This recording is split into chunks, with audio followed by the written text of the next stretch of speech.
Caros alunos, este é o 7º material de apoio às atividades remotas da disciplina Matemática 1 e hoje nós vamos falar sobre transformações lineares notáveis. Nós já falamos sobre transformações lineares em outros materiais de apoio.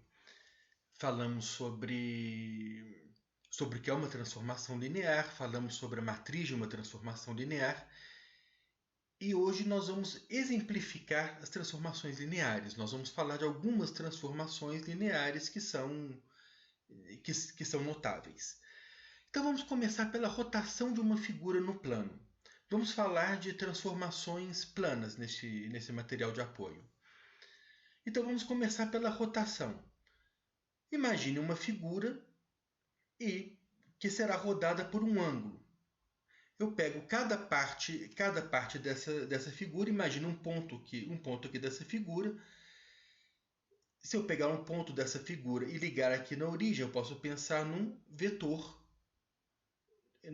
que vai da origem até esse ponto. E digamos que eu rode esse vetor aqui por um ângulo θ. Então, se eu fizer isso com cada ponto aqui dessa figura, eu vou estar fazendo uma rotação de um ângulo θ em torno da origem, né? Em torno da origem do eixo, do ponto 0, 0. Primeira coisa, essa transformação é uma transformação linear. E para provar que uma transformação é linear, nós temos que provar duas coisas. Primeiro, que dada uma constante, um número k, por exemplo. Se eu tiver e um vetor u, então se eu tenho a ku é igual a k a u. Ou seja, se eu multiplicar o vetor por k e depois aplicar, eu vou ter o mesmo resultado do que se eu aplicar a transformação primeiro e depois multiplicar por k. E a outra coisa que nós temos que provar é que a de u mais v é igual a a de u mais a de v. Ou seja, se eu somar dois vetores e aplicar na transformação, eu vou obter o mesmo resultado que se eu aplicar o primeiro vetor, depois aplicar o segundo vetor e depois somar os resultados. Nós vamos provar essa segunda parte que é mais difícil. Primeiro vamos provar geometricamente que essa transformação é uma transformação linear. Então vejamos, eu tenho aqui um vetor u e um vetor v, e aqui eu tenho um vetor u mais v. Eu quero provar o seguinte, se eu rodar esse vetor aqui de um ângulo gama, eu vou obter o mesmo vetor que eu teria primeiro rodando esses dois vetores, o vetor u e o vetor v, e depois somando esses dois vetores. Então, aqui nesse caso, eu somo os dois vetores e rodo, e tenho que ter obter o mesmo resultado, e se eu primeiro rodar esses dois vetores e depois somar. Então, vamos ver. Se eu rodar esse vetor é a soma desses dois. Se eu rodar esse vetor aqui de um ângulo gama, o que vai acontecer? Primeiro nós vamos obter um vetor que tem o mesmo tamanho dele, porque é simplesmente uma rotação. E qual é o ângulo que ele vai formar aqui com o eixo x? Digamos que este ângulo seja alfa e este ângulo seja beta. Eu vou fazer uma rotação de um ângulo gama. Onde esse vetor vai parar? Qual vai ser o ângulo que esse vetor, depois de rodado, vai formar com o eixo x? Vai ser o alfa mais beta, que ele já formava, mais gama. Então, o ângulo formado será alfa mais beta mais gama. Agora, o que acontece se primeiro eu rodar esses dois vetores aqui e depois fizer a soma? Pois bem, se eu rodar esses dois vetores aqui de um ângulo gama, este e este, aqui nós vamos obter duas figuras congruentes. Essa figura e essa figura aqui. de fato, se eu dividir essa figura aqui em triângulo, por exemplo, nesses dois triângulos, nós vamos ter este ângulo, este lado é simplesmente uma rotação, desse lado, então ele tem o mesmo tamanho. Este ângulo aqui vai ser o mesmo, porque eu rodei, ou digamos, este ângulo aqui também vai ser o mesmo, porque eu rodei tudo de θ, de gama, então esses ângulos permaneceram. E digamos que eu esteja olhando para essa figura aqui, este comprimento também será o mesmo, porque foi simplesmente uma rotação. E aqui o que eu tenho simplesmente são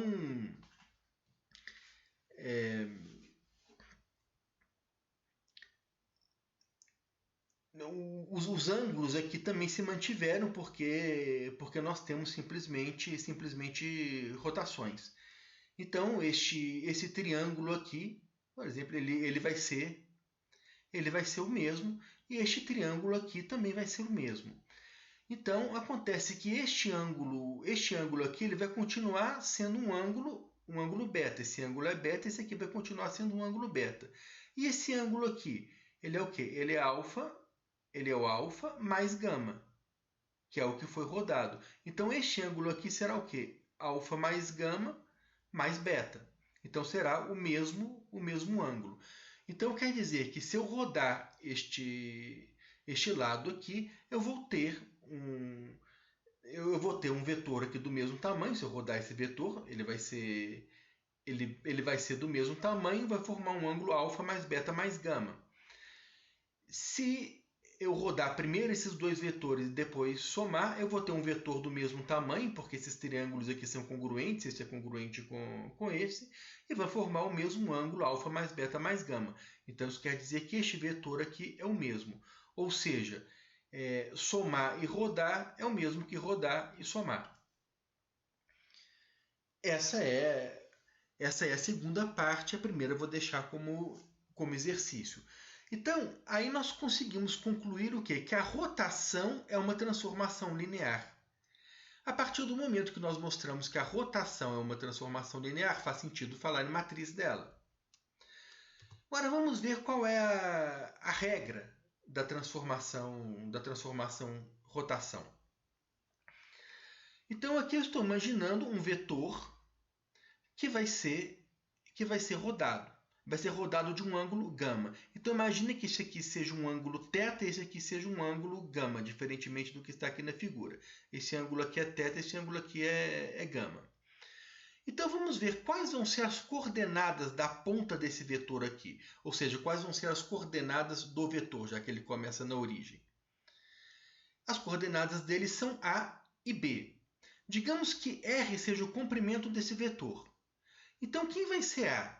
A vai ser o comprimento deste vetor vezes o cosseno deste ângulo θ.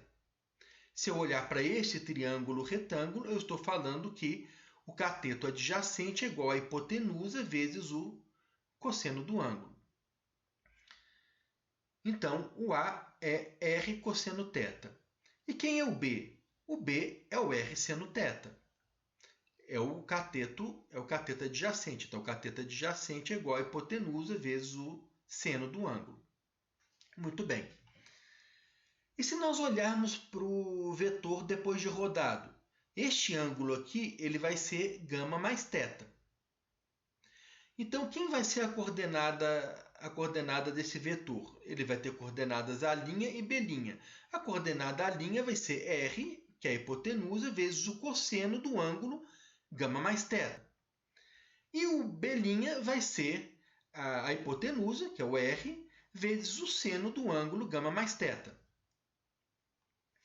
Então vamos fazer a conta e vamos escrever A' e B' em função de A e B.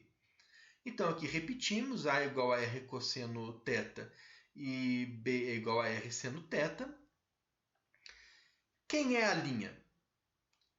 A linha é, então, R cosseno gama mais θ. Agora nós vamos usar a identidade trigonométrica. Seno de gama mais θ, cosseno de gama mais θ é cosseno gama cosseno θ menos seno gama seno θ. Então aqui nós temos que a linha é igual a R cosseno de gama mais θ, que é igual a R cosseno gama cosseno θ menos seno gama seno θ. Agora vejamos que R vezes cosseno θ é justamente A. Então, aqui eu vou fazer a propriedade distributiva. Eu multiplico R por cosseno gama cosseno θ. R cosseno gama é justamente o A. Então, nós ficamos com A cosseno gama. E R, aqui nós vamos ficar com R, então com menos R seno gama seno θ. Acontece que R seno θ é o B. Então, aqui nós ficamos com menos B seno gama. E quem é B'? B' é R seno gama mais θ. Então, isso é igual a R, novamente, identidade trigonométrica. É igual a R seno gama cosseno θ mais seno θ cosseno gama. Novamente, R cosseno θ é A. Então, aqui nós temos A seno gama. E R seno θ é igual a B. Então, aqui nós vamos ter B cosseno θ. Com isso, nós conseguimos a lei da transformação linear, a regra dela. Então, nós temos que a rotação do vetor AB pelo ângulo gama é A cosseno gama menos B seno gama. Então, isso é o A'. E aqui o B', que é A seno gama mais B cosseno gama. Então, essa é a regra da transformação rotação. A transformação já está obtida. Agora, vamos obter a matriz dela. Se essa aqui é a regra da transformação, para encontrar a matriz, nós temos que fazer o quê? Nós temos que encontrar a imagem de cada um dos vetores da base pela transformação. E aqui nós queremos, em relação aos vetores da base canônica. Nós fizemos bastante exercício sobre isso. Então, a rotação do vetor 1, 0, se eu estou falando do vetor 1, 0, eu estou falando do A igual a 1 e B igual a 0. Então, se eu fizer A igual a 1 e B igual a 0 aqui nessa transformação, nós vamos ter 1 cosseno gama menos 0 seno gama na primeira entrada, e na segunda entrada nós vamos ter 1 vez seno gama mais 0 cosseno gama. Então, nós ficamos com cosseno gama seno gama. E no vetor 0, 1?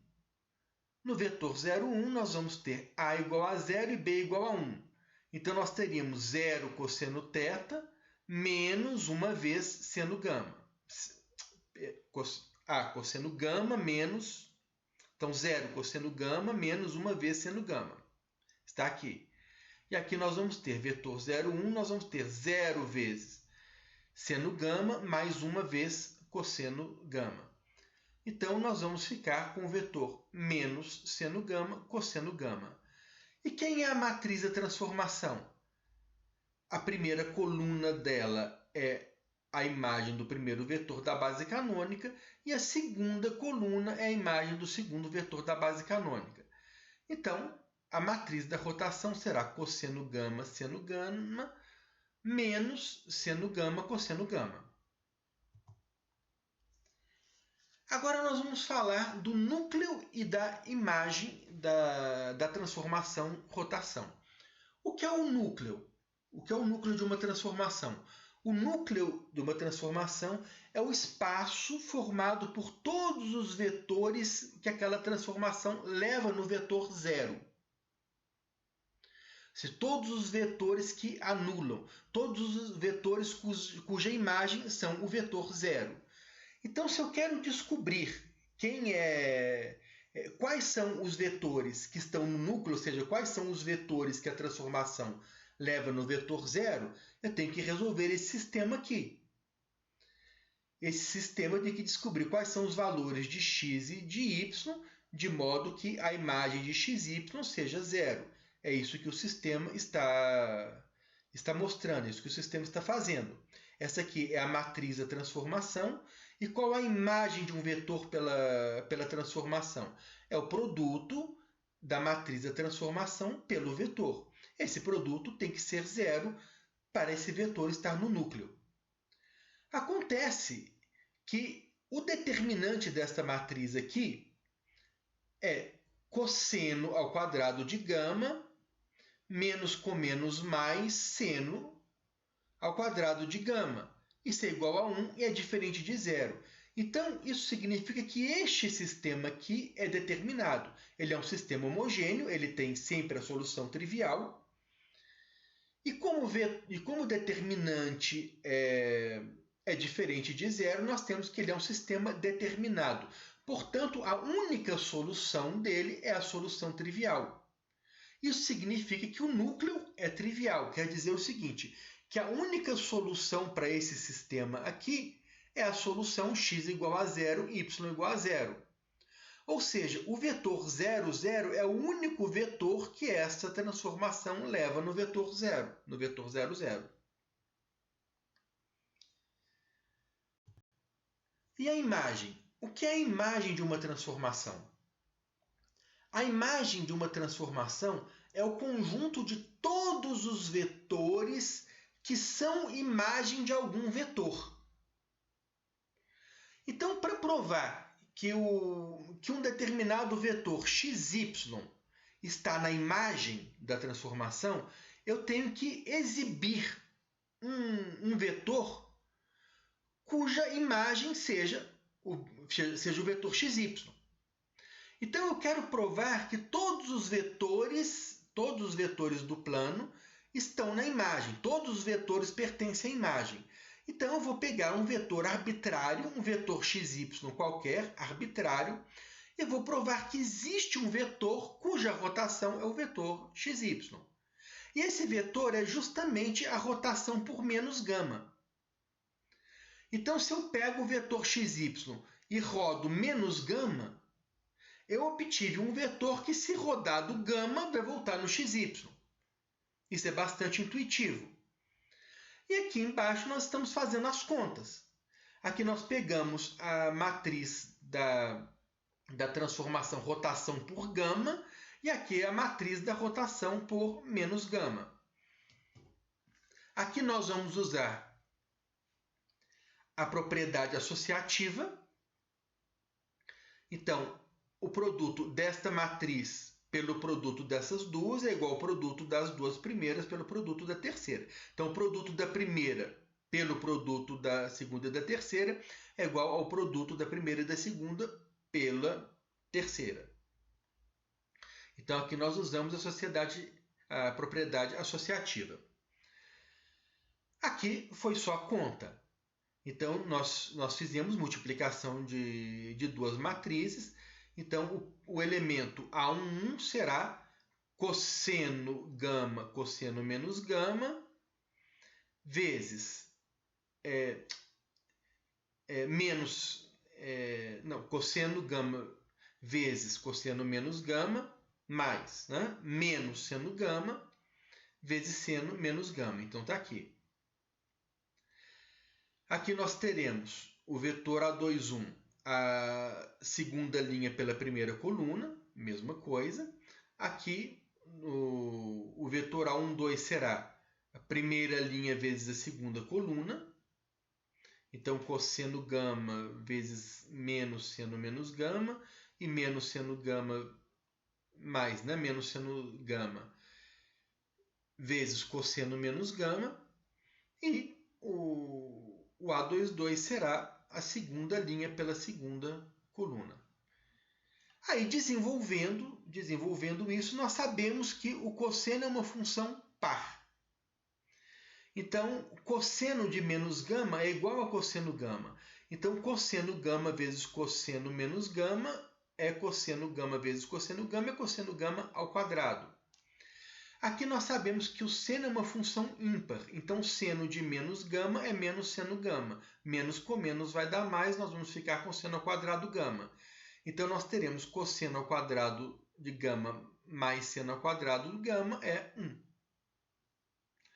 Aqui nós temos o seno é a função ímpar. Então eu vou ficar cosseno gama menos com menos mais seno gama. E aqui eu tenho, então eu fiquei com mais cosseno gama, seno gama, e aqui nós temos menos seno gama, cosseno gama também, porque cosseno é uma função par, cosseno menos gama é cosseno gama. Então isso aqui vai dar zero. Mesma coisa, cosseno função par, então isso aqui é seno gama, cosseno gama, e aqui é menos, porque seno é função ímpar, então menos cosseno gama, seno gama. Vai zerar. E aqui também vai dar 1. Seno função ímpar, menos com menos vai dar mais, seno ao quadrado, então mais seno ao quadrado de gama. Cosseno é função par, então dá cosseno menos gama é cosseno gama, então aqui vai dar cosseno ao quadrado gama, seno ao quadrado mais cosseno ao quadrado 1. Então isso aqui vai dar a matriz de identidade vezes xy, que é igual a xy. Então, pegamos um vetor arbitrário xy e exibimos um vetor, que no caso é a rotação do xy pelo vetor menos gama, e a rotação por gama da rotação por menos gama é exatamente o xy. Então nós provamos que todo o vetor do R2 está na imagem. Então essa é uma transformação cujo núcleo é trivial e cuja imagem é o espaço R2 todo. Observem que o núcleo é um subespaço do espaço de saída e a imagem é um subespaço do espaço de chegada. Se nós estivermos falando de uma transformação de E em F, então o núcleo é um subespaço de E a imagem é um subespaço de F. Aqui nós estamos falando de uma transformação de R2 em R2. O núcleo é trivial, então é o espaço vetorial que contém apenas o vetor nulo e a imagem é o R2. Agora vamos falar da translação. A translação eu tenho um vetor, e para fazer uma translação por esse vetor, eu vou pegar cada pedacinho da figura e vou andar nessa direção, nesse sentido, vou andar este comprimento aqui do vetor na direção dele e no sentido dele. Então, se eu pegar esse pontinho aqui, eu vou andar paralelamente a este vetor, vou andar ao mesmo tamanho dele. E assim com cada ponto. Nós temos uma translação. Então, esse é um tipo de transformação que vem muito naturalmente. Falamos em rotação e a translação vem à cabeça muito naturalmente. Acontece que a translação não é linear. Então, a translação ela soma a cada vetor um vetor v. Então, a translação pelo vetor v de um determinado vetor é a soma daquele vetor com o vetor v. Então, a translação de U1 mais U2 pelo vetor v é U1 mais U2 mais v. E a translação de U1 pelo vetor v mais a translação de U2 pelo vetor v é a translação do vetor U1 pelo vetor v é U1 mais V1. A translação do vetor U2 pelo vetor UV é o 2 mais V. Então, nós ficamos com U1 mais U2 mais 2V. Então, é diferente. Então, a translação de U1 mais U2 é diferente da translação de U1 mais a translação do 2.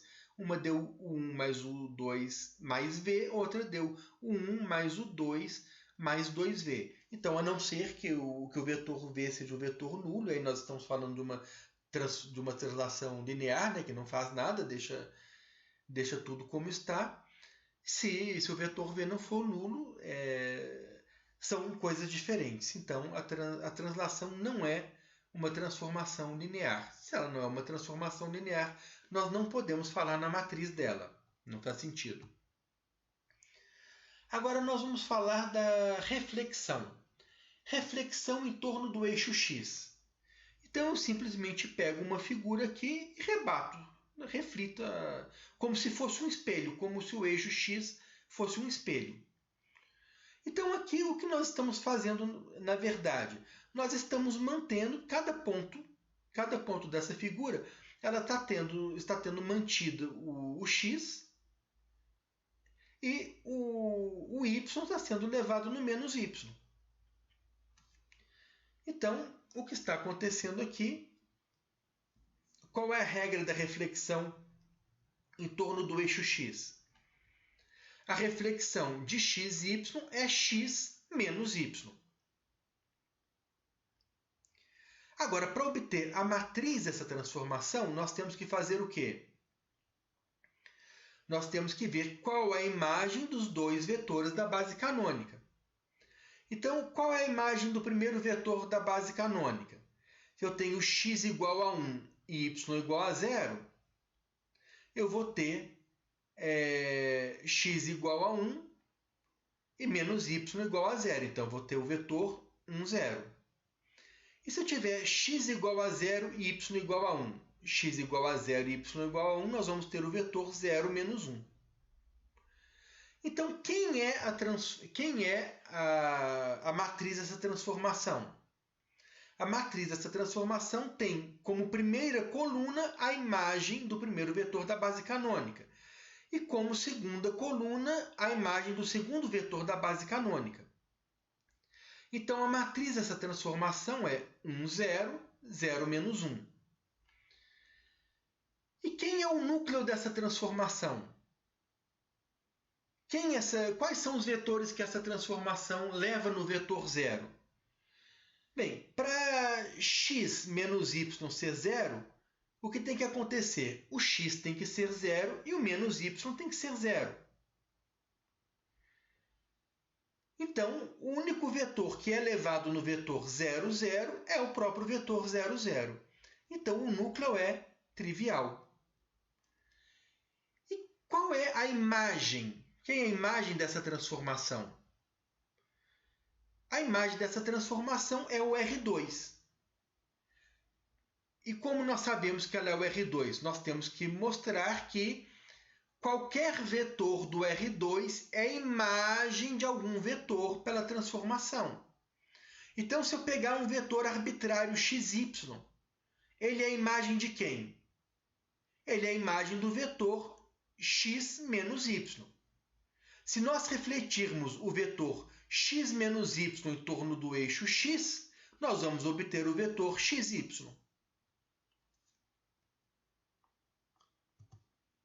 Agora vamos falar sobre a reflexão em torno do eixo y. A reflexão em torno do eixo y, ela mantém cada ponto refletido aqui como se o eixo y fosse o espelho. Ela agora mantém o y e leva o x no menos x. Então, a regra dessa reflexão vai ser, aqui seria reflexão em torno do y, não em torno do x. Reflexão de x e y é igual a menos x e y. Quem seria agora, então, a imagem do primeiro vetor da base canônica? Se eu tenho x igual a 1 e y igual a 0, aqui nós vamos ter menos 1, 0. E qual é a imagem do segundo vetor da base canônica? Se aqui eu tenho 0, 1, x igual a 0 e y igual a 1, aqui nós teremos 0, 1. E qual é a matriz? A primeira coluna dela é a imagem do primeiro vetor, então menos 1, 0. E a segunda coluna é a imagem do segundo vetor, então 0, 1. E a análise agora é a mesma. O núcleo, novamente, é trivial. É apenas o vetor nulo que é levado no vetor nulo.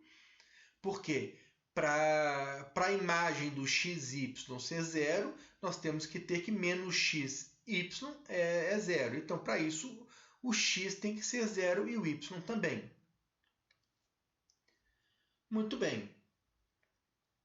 E mesma coisa com relação à imagem. Se eu pegar um vetor xy arbitrário, ele é a imagem do vetor menos xy. Então, por exemplo, o vetor 1, 2 é a imagem do vetor menos 1, 2. Se eu refletir o vetor menos 1, 2 em torno do eixo y, vou obter o vetor 1, 2. Em geral, se rodar o vetor, se refletir o vetor menos xy em torno do eixo y, nós vamos obter o vetor xy. Agora, a reflexão em torno da origem, em torno do ponto 0, 0. Aqui o que nós estamos fazendo, na verdade, são duas reflexões seguidas. Nós estamos refletindo em torno do eixo x, para em seguida refletir em torno do eixo y. Então, essa é a reflexão em torno da origem.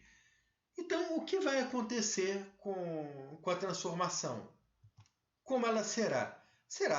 Vai levar o x no menos x e o y no menos y. Fizemos a primeira transformação. A primeira reflexão foi em torno do eixo x, então ele levou o y no menos y, e a segunda manteve o menos y, levou o x no menos x. E quais serão as imagens dos vetores da base canônica? O primeiro vetor, 1, 0, vai no menos 1, 0. E o segundo vetor, 0, 1, vai no 0, menos 1. Então, a matriz fica menos 1, 0, 0, menos 1. Com relação ao núcleo e à imagem, mesma coisa. O núcleo é trivial e a imagem é o espaço todo. A análise é a mesma. Agora nós vamos falar da homotetia. A homotetia, ela simplesmente pega cada vetor e multiplica por um escalar. Então, nós vamos ter uma transformação aqui.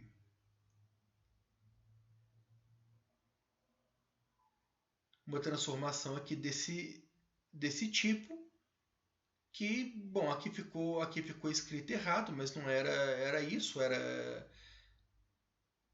era homotetia de xy igual a lambda x lambda y, mas tudo bem. Então, a imagem do primeiro vetor da base canônica, a imagem do 1, 0 vai ser lambda 0, a imagem do 0, 1 vai ser lambda 1. E a matriz vai ser, então, lambda 0, 0 lambda. Novamente, o núcleo vai ser trivial e a imagem vai ser o espaço todo. E, finalmente, vamos falar sobre projeção. A projeção ortogonal sobre o eixo x. Nós simplesmente pegamos um vetor e projetamos em cima do eixo y. Se essa projeção é ortogonal, nós estamos falando de uma base ortogonal e a projeção é ortogonal. Aqui no nosso caso, a base canônica é ortogonal e nós estamos fazendo uma projeção ortogonal. Então, para projetar o vetor xy no eixo x, nós simplesmente eliminamos o y. Então, quem vai ser a projeção do vetor 1, 0? Vai ser o próprio vetor 1, 0. E quem vai ser a projeção do vetor 0, 1? Vai ser o vetor 0, 0. Como fica a matriz? 1, 0, 0, 0. E agora, o que acontece? Agora o núcleo é trivial? Não. Agora o núcleo já não é mais trivial. Vocês vejam que nós levamos o vetor 0, 1 no vetor 0, 0. Já é um vetor diferente do vetor 0, 0 que vai no vetor 0, 0. E qualquer múltiplo dele é levado no 0, 0. Qualquer vetor do tipo 0, y é levado no vetor 0, 0.